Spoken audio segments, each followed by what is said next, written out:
Today is Wednesday, September 28th, and this is Citrus TV Now. It's currently 57 degrees and cloudy.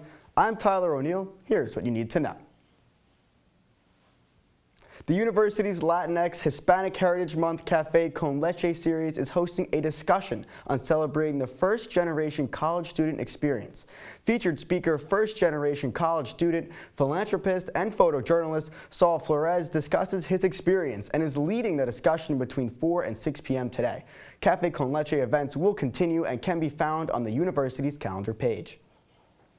Syracuse University is hosting its Career Week, and all students are welcome to attend the events. Today, the Career Expo is taking place in the Dome from 3 in the afternoon to 7 in the evening.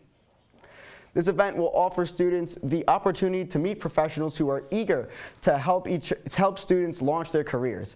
There is still time to register for this event and others on Syracuse's calendar site.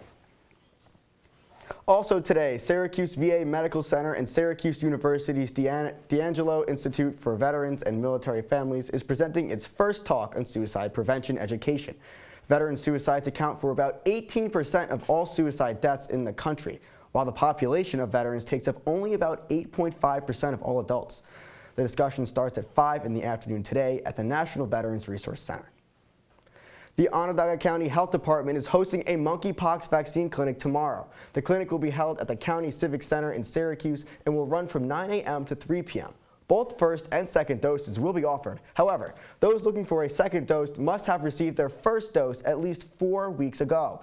This comes as Governor Hochul announces she is extending the state disaster emergency for the outbreak.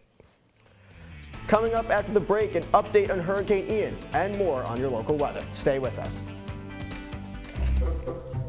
They call me Maxie, but I prefer tripod.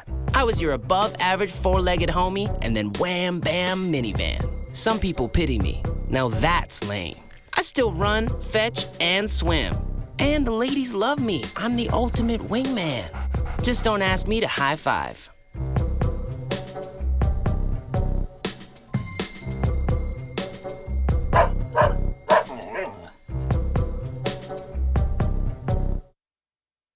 The European Union's top diplomat said today that they believe the leaks in the Nordstrom gas pipelines under the Baltic Sea are a result of a deliberate act.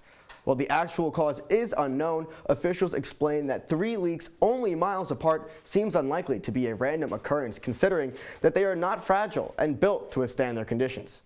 Officials in Poland and Ukraine, among others, blame Russia, who owns the pipelines. However, Russia is pointing fingers at the United States.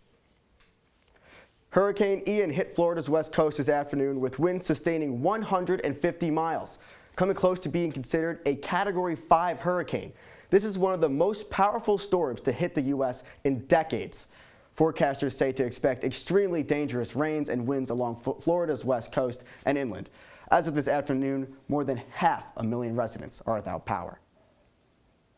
Last night, the hurricane caused severe flooding in the Florida Keys, and millions of residents are under evacuation.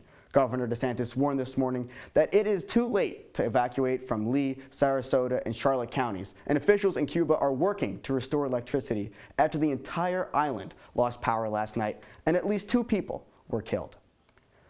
Now we're wishing the best for Florida residents, but here in Syracuse it's starting to get a little bit chilly and cloudy. Jake, what more can you tell us? Tyler, we are finally starting to get some dry weather, but just as you said, it is starting to get a little bit chilly. It's 59 and mostly cloudy outside, but most importantly, it's staying dry.